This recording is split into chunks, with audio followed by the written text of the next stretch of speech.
Joining me now, Joel Rubin, Democratic strategist and former Deputy Assistant Secretary of State under the Obama administration, and John Seaton, Republican strategist and political operative. I appreciate you both being here. I can feel the tension right now in the air, right? It's anxiety, it's stress, it's excitement, it's all the emotions 6 days out. I want to get to sort of the division that we're feeling among Americans right now and among these candidates. It's more than just a political opponent. They're both calling each other the enemy. I want to play a soundbite from Trump at his rally in New York, and then we've got a soundbite from Harris on the campaign trail as well, and then we'll chat about it.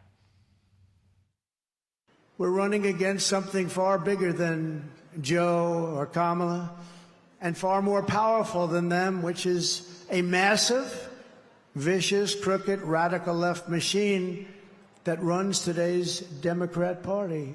Now, they've done very bad things to this country. They are indeed the enemy from within. This is not a candidate for president who is thinking about how to make your life better. This is someone who is unstable, obsessed with revenge, consumed with grievance, and out for unchecked power. So essentially, each one calling the other a threat to democracy, Trump using the words enemy from within. How much does this enemy versus political opponent feed the division? Joel, I'll start with you. Good morning. It's great to be with you. And what Donald Trump is doing is attacking Americans, calling Americans enemies. And that is dangerous rhetoric. And I think, for Kamala Harris to point that out and call that out does not equalize his statement, which is volatile and it's an incitement language that can cause harm to Americans. So let's be clear. What she is calling for is a to-do list to get things done for the American people, not an enemies list, which is what he is engaged in trying to target Americans. I just don't think that we should have that rhetoric in our politics. I think for the vice president to call that out and say that's dangerous is the right thing to do. This is not the sort of both sides kind of argument. One side is making those attacks. One side is threatening Americans. The other side is defending Americans and defending our future. John, what's your take on this and the divisiveness and some of the language? Yeah, and I think we can all agree that it would be nice if the rhetoric were toned down a little bit. And I think, as recently as last night when the sitting president of the United States calls the other party supporters garbage, I think it's extremely unfortunate. And I think that I would love for the last week to be about kind of two competing visions for America. And I do think that right now, given the state of the economy, the state of inflation, the state of kind of the world, the Republican side would win out in that conversation. So I agree. I think that the rhetoric can get very overheated, and I'd love for the last week to be about two kind of competing visions and see where the American people end up. I've got a bit of breaking news. I want to get your reaction to this. The Supreme Court is now allowing Virginia to resume the purge of voter registrations that the state says is aimed at stopping people who aren't U.S. citizens from voting. What impact do you think this will have, Joel, on the election 6 days out? Well, they're making a mountain out of a molehill. We don't have a massive fraud problem in this country, first and foremost, in our elections. And we certainly don't have a problem with non-citizens voting. It's very minor. They can clean the rolls properly. They should do them properly. Non-citizens should not be voting in federal elections. But this is just sort of a tactic, a clever tactic being used by Republicans to try to delegitimize the whole process of elections in the United States, to try to create uncertainty and fear, to do what was done 4 years ago. It's sort of building a predicate of the case to delegitimize the results if Kamala Harris, and I expect it will be Kamala Harris who wins on Election Day, and then take this to the courts. So we now see it. It's transparent. It's obvious.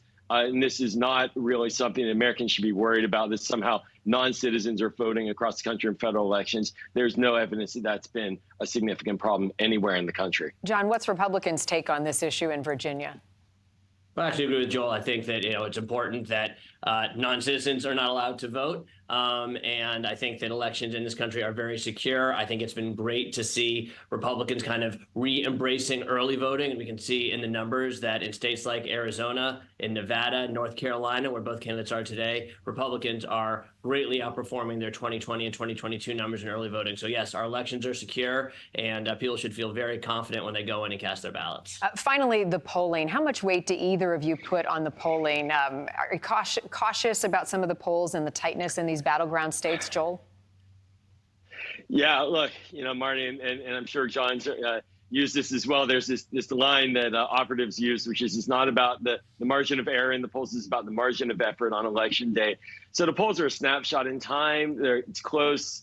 Nobody thinks it's outside the margin of error. But really where the Harris campaign is aiming to win is by having a ground game, a very robust operation that it's been investing in for over a year, certainly from President Biden's campaign originally, to turn out the vote and make sure that people are mobilized while also getting the independents, the undecideds in these swing states. So it's going to be a nail biter for sure.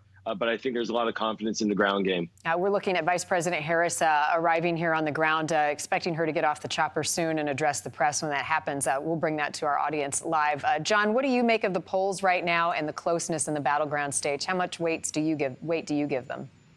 Yeah, it's incredibly close. And every state that you just put up there is within 2 points of a tie, of a dead heat. I think it's going to be obviously an incredibly close race. I don't know that we'll know the winner on election night. I think people should be ready for several days of counting and refreshing their computers as they find out what the latest vote drop did. So it's going to be incredibly close. And I think that the candidates are voting with their feet, and they're campaigning in the states where they think they have the best shot to cobble together 270 electoral votes. And it's going to be a sprint for the last week. So much attention is being paid, rightfully so, on the presidential contest. But let's talk about the House and Senate for a moment, Joel. How much confidence do Democrats have right now in some of these down ballot races? And there is a lot of concern. There's a lot of concern in states like Montana, certainly, and now Ohio is getting a little narrower. That those are going to be very hard states, certainly with President Trump, former President Trump on the top of the ticket on the Republican side. But when it comes to the House, it's the inverse, where there are seats that Democrats lost in 2022 in California and New York that are highly competitive, where the House may flip. So I think Democrats are looking at the Senate a little more concerned than the House. All right, we're watching Kamala Harris step up to where we believe there's a gaggle of reporters right now. She is making campaign stops today in North Carolina. She'll also be in Wisconsin and Pennsylvania following her big event in Washington, D.C. last night. Let's listen in for a moment. Joel and John, please stand by as Vice President Kamala Harris speaks. Well, last night was a good night.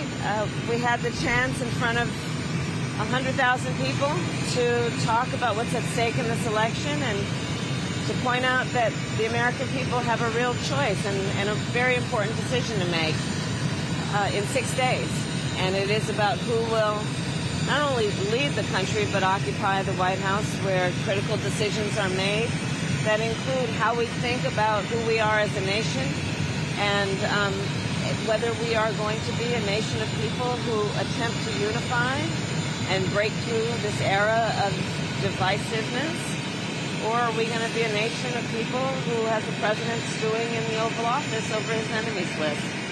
And I think that the turnout last night and the kind of feedback that we are receiving is a strong indication that the American people actually want a leader who is going to bring us together. And that's the type of leader I intend to be. Have you spoken to President Biden since his comment last night about garbage?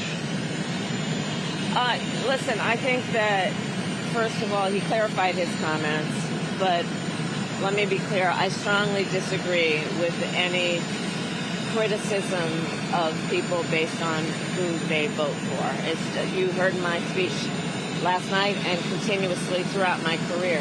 I believe that the work that I do is about representing all the people, whether they support me or not. And as President of the United States, I will be a president for all Americans, whether you vote for me or not. That is my responsibility, and that's the kind of work that I've done my entire career, and I take it very seriously. Have you spoken to him about his comments and his intentions? He did call me last night, but this didn't come up. Are you concerned about what impact this may have on voters, on the divisiveness of the election, and whether or not it's going to dissuade some people from supporting you because of your affiliation with the president and this administration? I've been very clear with the American public. I respect the challenges that people face. I respect the fact that we all have so much more in common than what separates us, and that most people want a president that understands that gets that, and approaches their role of leadership that way. I've been very clear from my earliest years as a prosecutor. I never asked anyone, are they a Democrat or Republican? The only thing I ask folks is, are you okay? And that's the kind of president I will be. And what did you talk about with the president? Madam Vice President, on a separate subject, last night you mentioned removing people in the country who are here illegally. What do you mean? That's an immigration statement, obviously. Were you referring to people who have come here before illegally, or can you expand on what you meant by that comment? What I intend to do on the issue of immigration, as I said last night and have said continuously, is we need to fix our broken immigration system in a number of ways. We need to strengthen the border and put more resources at the border, which is why I support the bipartisan bill that Donald Trump killed that would have otherwise put 1,500 more border agents at the border, put more resources into prosecuting transnational crime, and would very importantly put more resources into stemming the flow of fentanyl, which is killing people around the country. And when I am elected president, I will bring that bill back and I will sign it into law. I also have done the work and in my policy going forward will strengthen what we need to do to deal with, for example, illegal entries between ports of entry. That is something that we need to tighten up. I will do the work also about ensuring that we pass comprehensive immigration reform in a way that we allow hardworking people who have earned citizenship a path to actually be able to gain citizenship because they have earned it. And that includes everyone from our farm workers to dreamers. And just to follow up on the do you sympathise if any voters do feel Once again? Do you sympathise with any voters who do feel offended by or insulted by the garbage comments?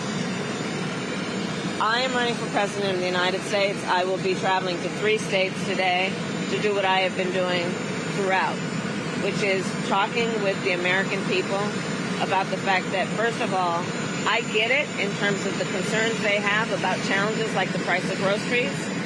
Second, my highest priority is to address that and to lift them up around their ambitions, their aspirations, and their dreams, which is why I have a very specific and detailed plan about strengthening our economy. Leading economists have reviewed my plan and indicated it will strengthen the economy and that Donald Trump's plan will weaken the economy.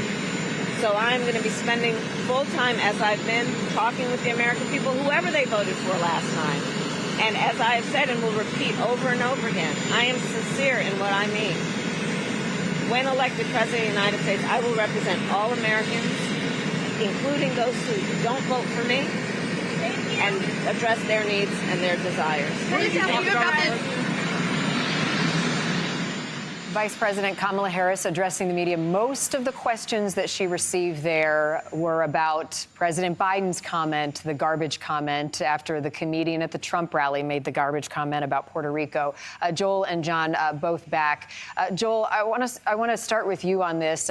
She's trying to deflect from Biden's comments. She said they spoke, but they didn't talk about that. And she says she disagrees with criticizing any American, no matter who you vote for. I guess the question becomes, how damaging is this right now at this point in the election? Well, you see the person who's on the ticket answering the question, talking about how she'll work for and represent all Americans across the country. Joe Biden is not on the ticket. Kamala Harris is.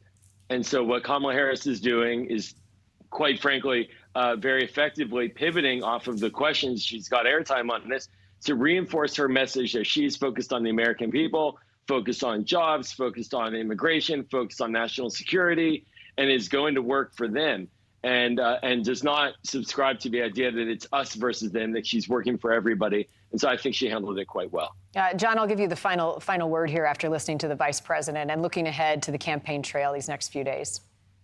I think the one thing we learned in 2016 when Hillary Clinton famously called Trump supporters a basket of deplorables, you can criticize someone else's policies, you can criticize your opponent personally, in very personal terms, but what you really can't do is go after the voters. You really can't insult or demean the voters who you're asking to pull the lever for you on election day. So this obviously is a distraction for the vice president. It's something she would rather not be talking about 6 days before the election. I think she did her best to clean it up, but this is obviously not what she wanted to be talking about the morning after her big rally in Washington, D.C. Always a respectful discussion. Joel and John, thank you both for stopping by. Appreciate it. Thank you. Nice to be with you. Thanks.